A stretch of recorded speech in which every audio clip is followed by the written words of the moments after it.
advance or the reversal of the symptoms of this terrible disease. And in a nutshell, we found that all key symptoms defining the AIDS disease, including recurrent fever, chronic diarrhea, extreme weight loss, etc., chronic coughing, were significantly reduced on these programs. So we knew that vitamins, micronutrients in general, had a dramatic impact on reinforcing the immune system and fighting immune deficiency conditions, including the one immune deficiency condition that is now in everyone's consciousness as AIDS. We published these results in various scientific journals and newsletters, in community media for the people there. And a few years later, this study had spread so far that a large publishing house, scientific publishing house, Elsevier, accepted the publication of these results in a book, a scientific book, entitled The Essentiality of Nutritional Supplementation in HIV Infection and AIDS. And the first author was Professor Jerry Valla from our institute, Dr. Nitzwicki, myself. So the whole world knew about that. We had a full page in the New York Times announcing these results to the world in the city where the United Nations is residing. So all the delegations from the world present at this representative place in New York City, they knew about it, they learned about it. So no one could say we didn't know. Well, was this information embraced by everyone immediately? Was it welcomed? Well, not really. So we took up a battle that highlighted the reasons why this life-saving information was not welcomed. And we published this battle in a book called End AIDS. And you can read this book, and I strongly recommend it to you in its entirety online at the address you see, www.end-aids-business.org.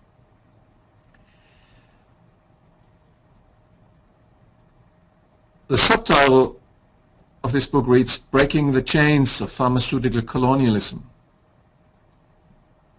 And during this battle,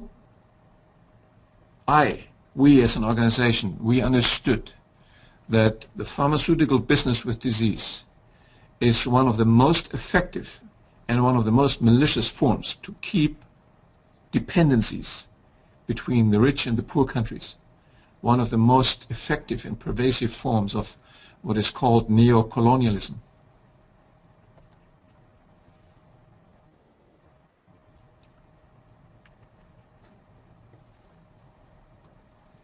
Well, imagine you were living in Africa at that time, South Africa, with me. You would open the newspaper in the morning and you would see yourself in a cartoon.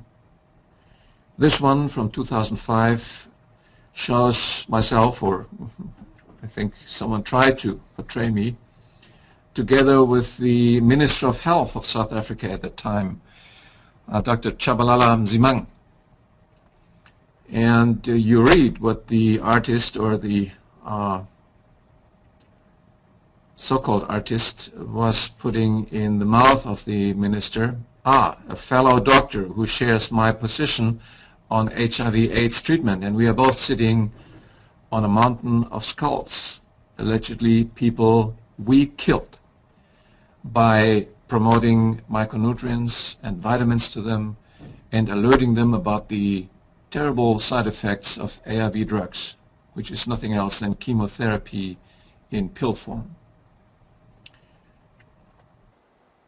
Almost every week I was reading the newspaper and seeing myself in yet another cartoon as Dr. Death.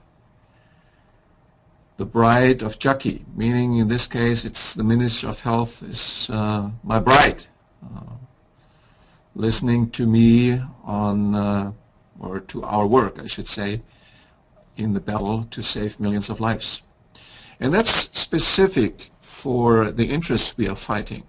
The things they do, which is killing millions of people by promoting toxic drugs to them,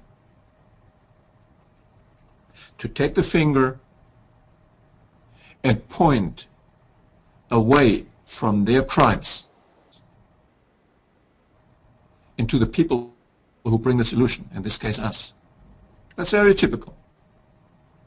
But the brutality of how that battle was going on is worthwhile to be reflected tonight and certainly in the future. Because we should never forget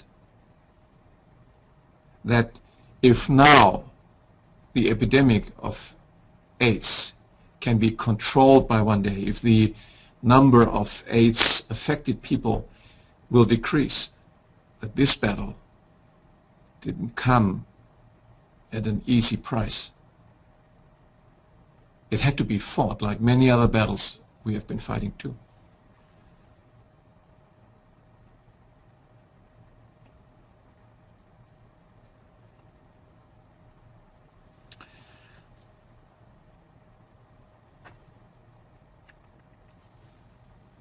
But the cartoons in South African media was not all. This is an article, a full-page article from one of the largest weeklies in Europe, Der Spiegel. And it has the headline, Tragedy at the Cape. Cape means Cape of Good Hope, Cape Town. And at the bottom you see my picture. And it says, vitamin preacher Rath with pills and pamphlets against cancer and viruses. So what that means is that it was not a local or a national issue whether vitamins or micronutrients can help fight AIDS. It was an international issue, and the cartel media around the world were commissioned to attack the pioneers, in this case us, our research, as being counterproductive, as risking the lives of millions, and necessarily as something that needs to be fought and ended.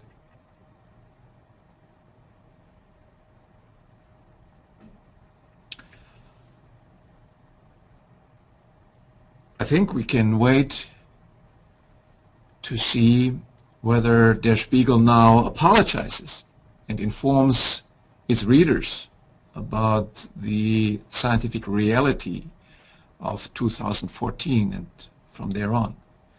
I doubt they will do it voluntarily.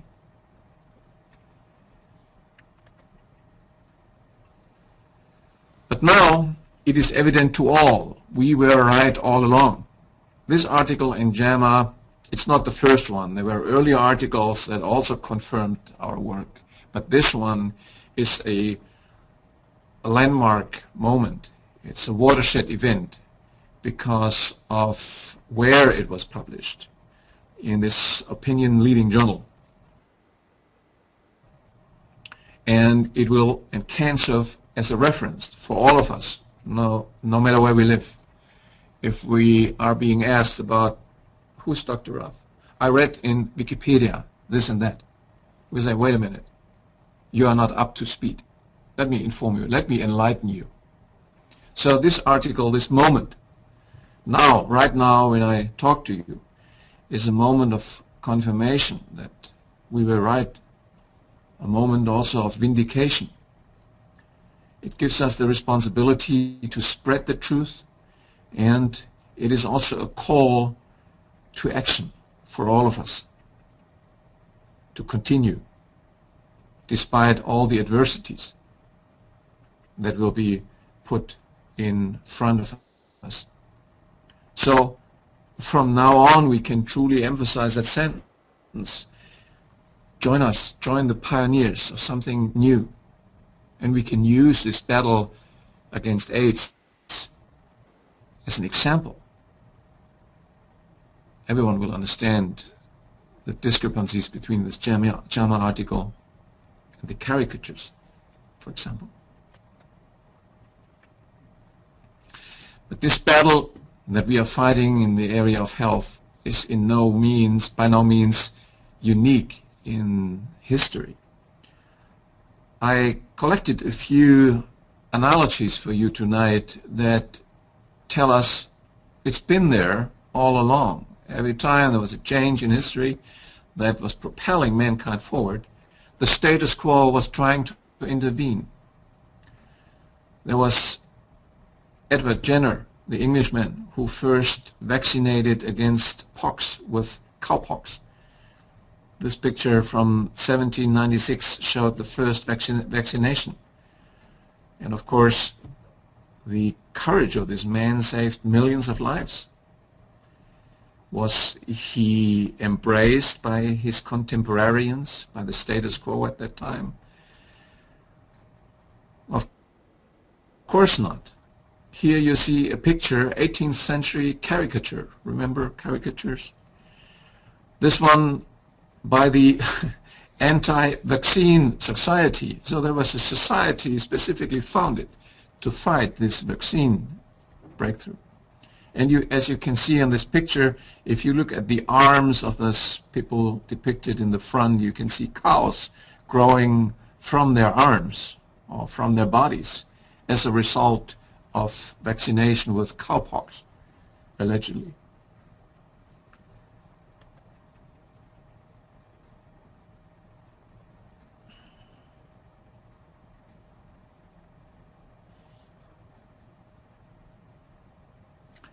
There's the example of Louis Pasteur, who ended the ages of darkness with respect to infectious diseases by determining that this is not a magic event or a curse of heaven, but there are little microorganisms that actually cause these diseases.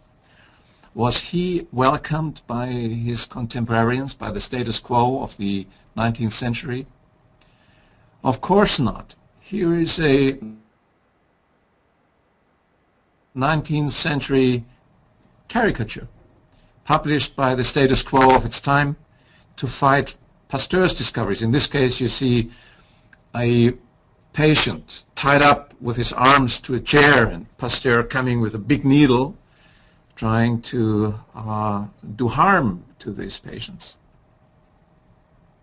So caricatures have a tradition in the status quo, fighting progress.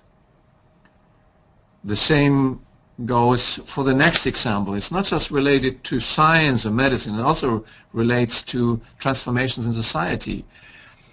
This is a picture showing the event in 1517 that happened in Wittenberg, but it's not about religion.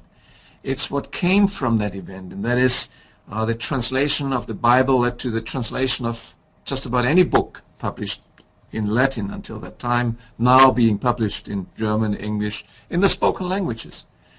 So people could participate in acquiring knowledge. And of course, the rulers of that time, they had no interest in sharing knowledge. So they were fighting everything that was associated with that. And it wasn't successful. The 16th century became the first century of enlightenment, of alphabetization of that time in Europe and later on the world. So knowledge during that century became a human right. Was it appreciated by the status quo? Well, as you may have guessed, the answer is no. Here you see a caricature by the medieval church. The white head you see is the head of Luther, and there is a demon or the devil whistling and whispering in his ear and whistling his nose, basically using him as a mouthpiece. So that was the message of the status quo towards liberating knowledge for the people of Europe and later on mankind. So why I bring this analogies? Well, obviously I'm sharing this with you because I think there is something in common with our battle, and we need to know about those things because they give us the knowledge that there's nothing unique, nothing specific about what we're doing. It's been done all along. The bigger the quantum leap forward for mankind, the harder the resistance by the status quo, because the losses, the economic and political losses they face are so huge. In our case, the Enlightenment campaign that we started in South Africa by telling people micronutrients help in the battle against HIV and AIDS was supported by the government of Thabo Mbeki. But the message was so dangerous that he was ousted as president in a coup d'etat organized by the cartel, and they put the cartel puppet Jacob Zuma into his place, and now relatives of this man are controlling the state of South Africa, and for that matter the so-called African Union, and their goal is to cement pharmaceutical colonialism across Africa and beyond.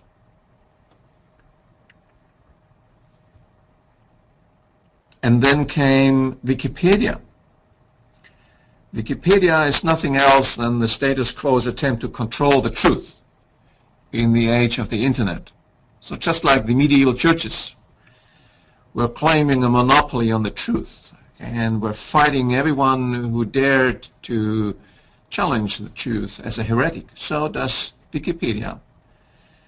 Under the cloak of democratic participation, so you're invited to share, but you may try to bring something about micronutrients and health benefits of natural health or alternatives energy, and you will face the true nature of Wikipedia, controlled by the cartel's gatekeepers. So in our case, we were wondering why we could not bring a more neutral representation information about Dr. Rath on Wikipedia.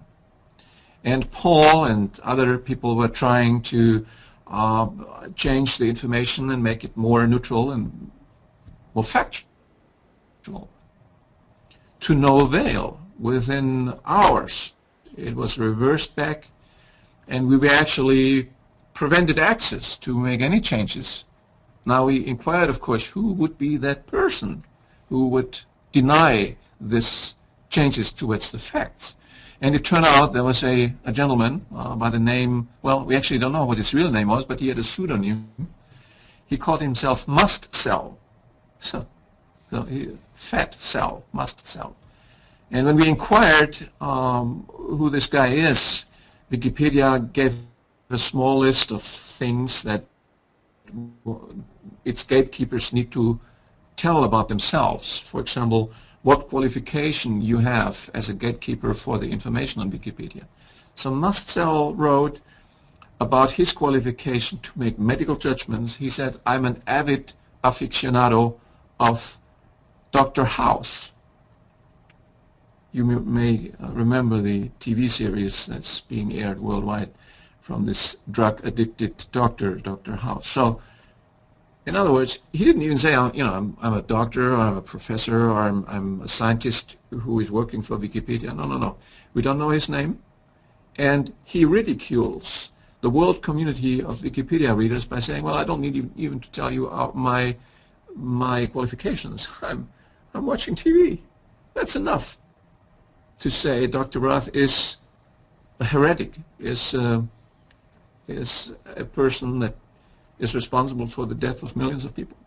That's Wikipedia. And anyone else who thinks that Wikipedia is the democratic tool of knowledge in the 21st century needs to think twice.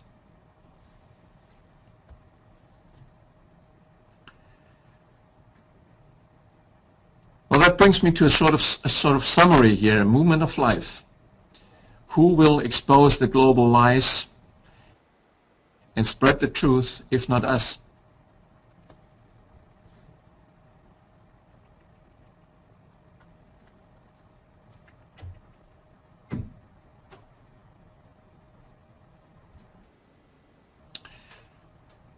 And of course, the question that comes from that is why the movement of life is needed. So for the second half of this evening, I will take you along into some of my thoughts about this movement of life.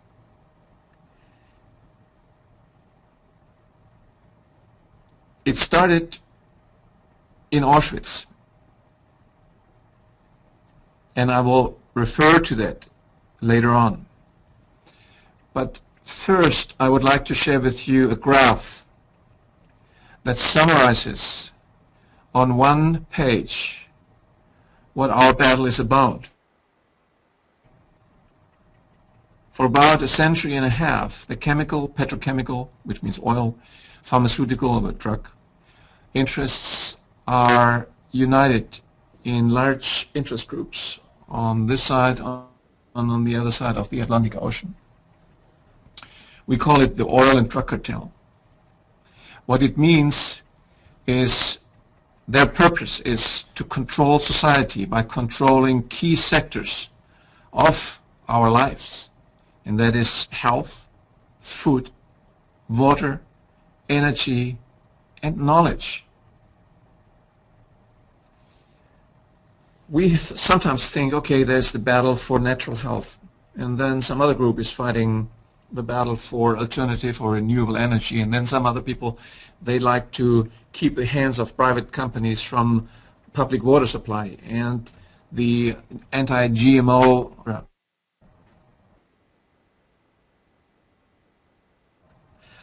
But all of them are united because they have a common root, and that is, this root are economic interests that hold key sectors of our daily life hostage for personal or private gain.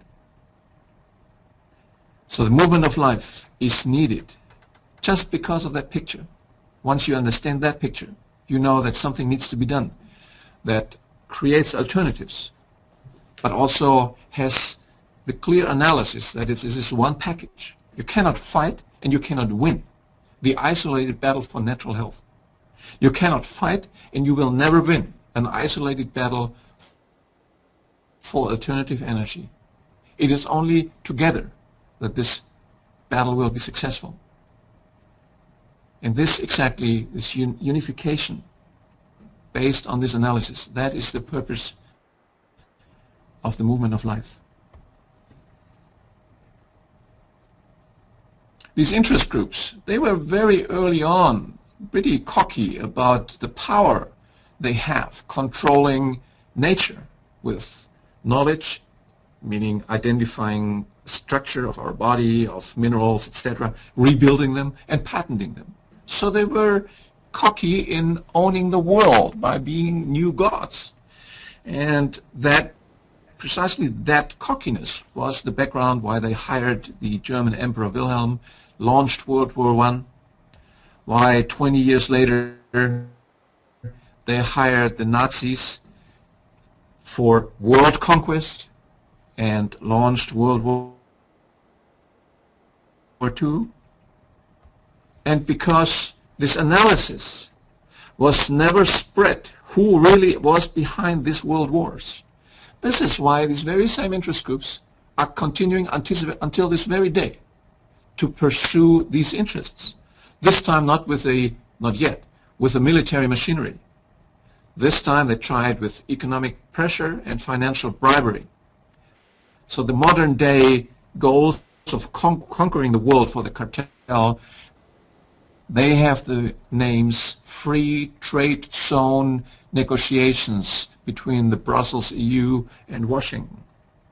Trying to create a free trade zone means nothing else that the Brussels cartel wants to move into the White House. So no matter who will be voted into office, whether it's Democrats or Republicans, the cartel controls the process of how business is being conducted in the United States of America, how the life of the people is being regulated.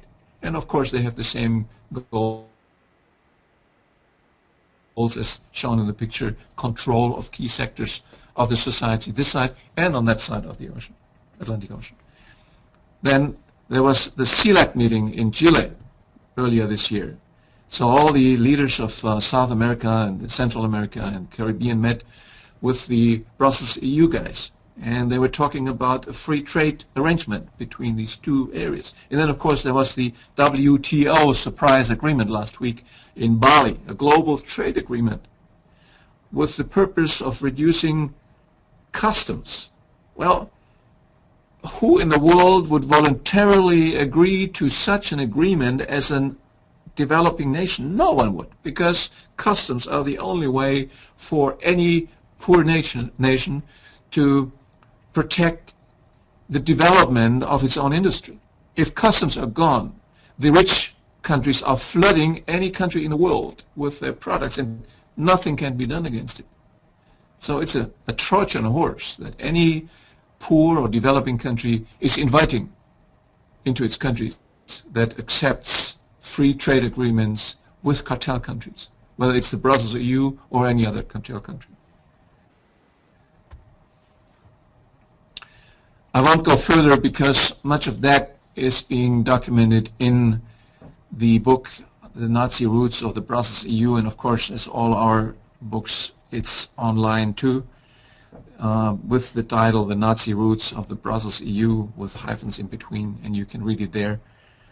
The authors are listed here: Paul Taylor, Dr. Niedzwiecki, myself, and August Kowalczyk, who passed away last year, one of the few survivors of the Auschwitz concentration camp.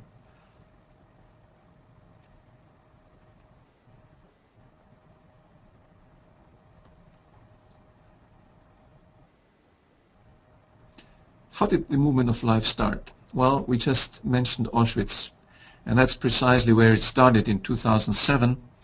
These are survivors of the Auschwitz and other Nazi concentration camps, and they met with us, and they gave us an award for our work on exposing the roots behind the world wars. It's called it was called the Relay of Life Award.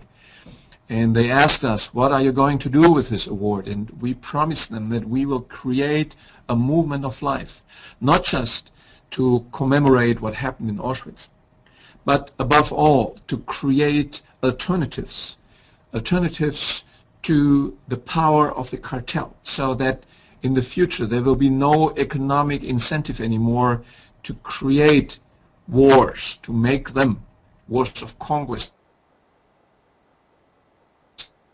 world wars, to create Auschwitz concentration camps. And I'm showing why there's a connection. As you can see, this is an aerial view from the community of Auschwitz, taken during the last days of World War II by Allied Air Force, by US Air Force planes. And you can see that on the left side you can see the concentration camps of Auschwitz that were featured in Schindler's List and other movies. And on the right-hand side, you see this huge red area. No one talks about it. And it's the largest industrial plant of wartime Europe. It's IG Auschwitz, a 100% subsidiary of Bayer, BASF, and Höchst, who were the driving forces of the oil and drug cartel during World War II. They were responsible for the turnover of the concentration camps into extermination camps, for the mass murder in these camps, because they were in need of huge thousands, tens of thousands of slave laborers. And of course, when these slave laborers were worn out, they were just put to the gas chambers. So Auschwitz was less a racial place. These crimes happened there too. But it was primarily the outburst of the principle profits over life.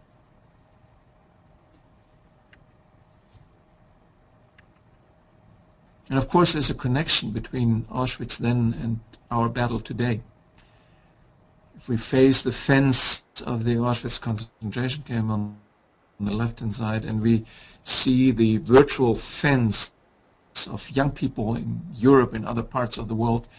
In Europe, we have this number of 56% youth unemployment. If I go to South Africa, we may have 70 or 75% youth unemployment. If we go to other countries of the developing nation, they may be beyond 80%. That's a fence too. That is a fence built up by corporate interests, global corporate interests, to allow the young generation to escape, to lead a free, a good life with perspectives, with dignity. And so that's the connection. And both events, then and now, are caused by corporate greed. And we need to understand this connection.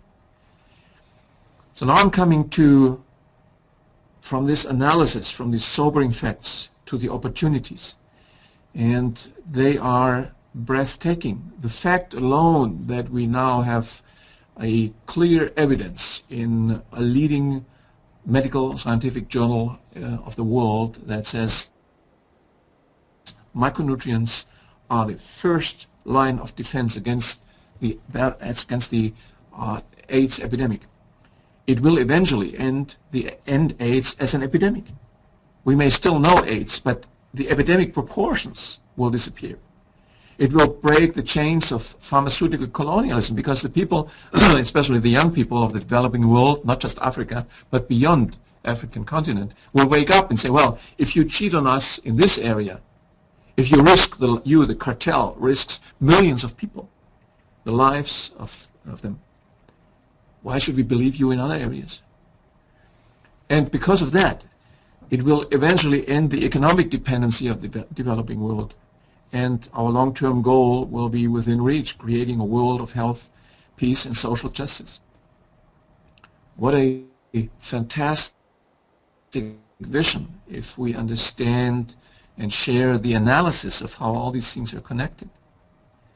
This is an example how important it is to combine our battle for health with fighting the battle for hunger. This shows our members from the Movement of Life team in Cyprus. George, Chriso, Katsonis, Sofia, Matsi, and other members of the Cyprus Movement of Life team, and the events they are organizing in Cyprus because of the cartel imposing ever new restrictions on this small island and later on the same will happen in Greece, in Portugal, in Spain, and other countries that make the lives of the people there miserable and cause widespread hunger and misery. And this is why we need to counteract this strategy of the cartel to control this planet by creating small local initiatives that inform the people, that invite them to create small local, then national, and ultimately regional counter-offensive in the area of health and agriculture and other areas that gradually take away the economic legs of the cartel. The monopoly on pharmaceutical drugs being taken away by natural health and the promotion. The monopoly on oil, tyranny on oil and nuclear energy being taken away by the spread of the information on alternative energy. A very simple but very effective concept and key strategy for our success. Here, the opportunity in controlling the cancer epidemic. This graph shows just one fact. When we were starting our work on cancer, there were essentially no studies out in the area combining vitamins and plant ingredients like polyphenols in fighting cancer. After our publications, the first publications, remember we were even in the USA Today with a full-page announcement, there was a virtual explosion in this area of scientific publications. This graph alone shows the number of studies showing polyphenols, like green tea extracts, being effective in the control of cancer per year up to the year 2012. And it's an exponential graph, as you can see. So we, right now, but just looking at this graph, we can predict what will happen will happen in the whole area of natural health. There will be an explosion of the entire natural health sector, and it will create, this explosion will be a threat to the status quo, to the countries that represent the cartel interests. It will create inevitable discrepancies between the cartel countries and the rest of the world. And these discrepancies and their economic consequences, they will threaten world peace. Obviously, you know, if the cartel in Europe and in the US will see that its entire business with cholesterol-lowering drugs, with chemotherapy is going down the drain, it will fight countries like China or other countries that are independent of these interests, who are promoting this liberating knowledge. And it will fight them not just economically. Eventually, it will be a battle for life and death that will possibly be fought by with military means. So our work in educating the people in our communities, in our countries, in the countries of the cartel, is extremely important in preventing this escalation of things, so that at the time when they are tempted to use military force, there is enough groundswell, there are enough people who say, wait a minute, we don't want this. So movement of life is in its very heart also a movement of peace, preserving peace. And since we know that the next world war will be fought with weapons of mass destruction, it will not just be peace in a general way, it will be the survival of this planet. And now we suddenly also understand why they have to spy on the entire world. Billions of emails and telephone and Skype conferences being monitored every day. No one reasonable believes that this is being used to fight some terrorists. This is being done to predict movements that bring about change and try to act and counteract them with media, information campaigns, deception, and strategies that have all the goal, one goal, and that is to prolong the rule of cartel interests. And not surprisingly, the biggest ears in this spying on the world, they come from the US, from Great Britain, from Germany, from France. And what unites those countries? Well, they are the leading export nations of the pharmaceutical drug cartel, with more than 50% of the global drug business scheme being controlled from those four countries.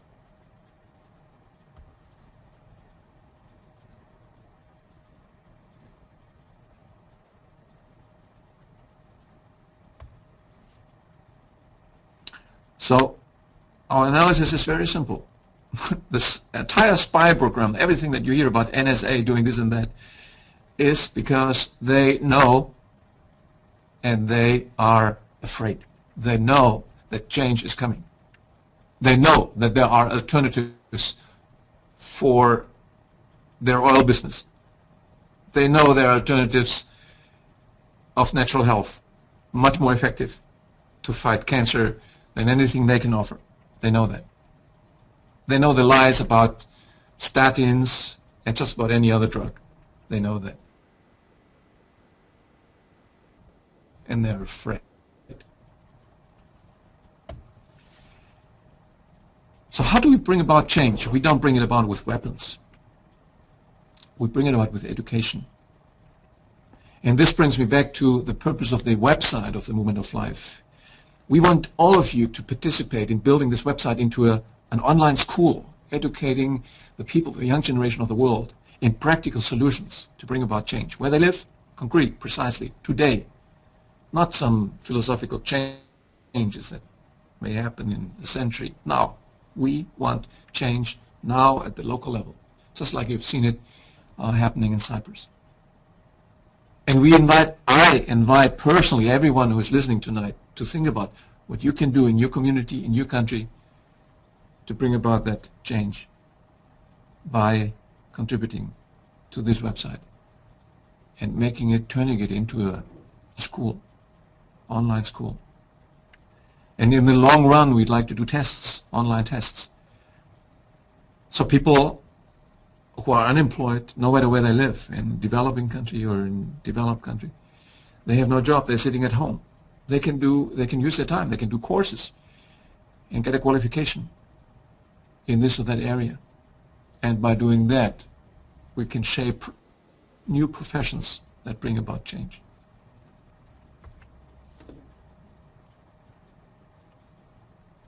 You remember the upper part of this picture from a previous slide. On the next picture, I will show you the significance of movement of life. And I hope you will never forget this picture. It looks busy, but in its essence, it's very simple. The upper part is what we already know. The chemical, petrochemical, pharmaceutical cartel is trying to gain control, and the movement of life is there to liberate society from corporate control and free those key areas of society, health, food, water, energy, from these strategies. And if you summarize it, this is left from this picture. On the one side, there is the interest of the cartel. Its interests can only be achieved through a global corporate dictatorship by eliminating democracy, democratic rights all over this planet.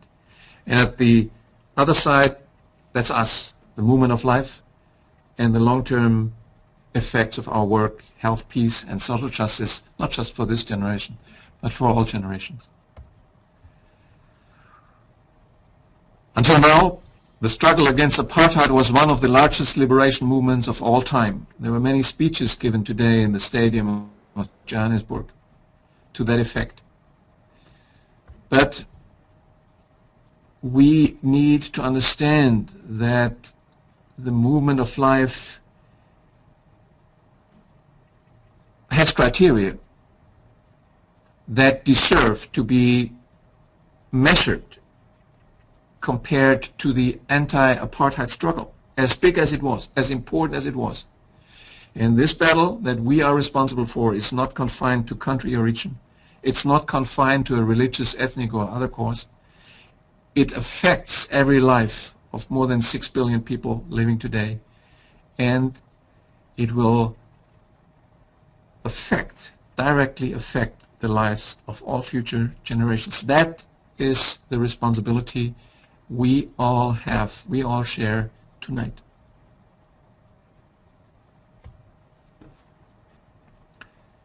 This is my last slide. Movement of life, I'm convinced, will be the largest liberation movement of all time.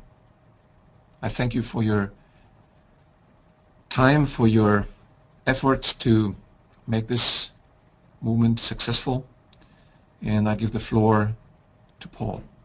Thank you again. Well, I'm sure on behalf of all of us, I can only thank Dr. Rath for taking the time to present this to us this evening, and also, as Dr. Rath said, to thank all of you for being here this evening, for giving up your time to listen and hopefully also to learn. If you are new here today, if it's your first time, or whether you are a regular visitor to these webinars, I invite you to come back. Our next webinar will be on Tuesday, January the 14th. But I also invite you to get involved with the movement of life. If something that Dr. Rath has said this evening has moved you in any way, if in any way you feel inspired to join us, to work with us on this, contact us. You can do this via any of our websites or via our Foundation Facebook page. We will return, as I say, on Tuesday the 14th of January. Whatever you are doing between now and then, we wish you good health, happiness, and a relaxing end to 2013. Our very, very best wishes to you all for 2014. We'll see you all in another month. Bye-bye for now.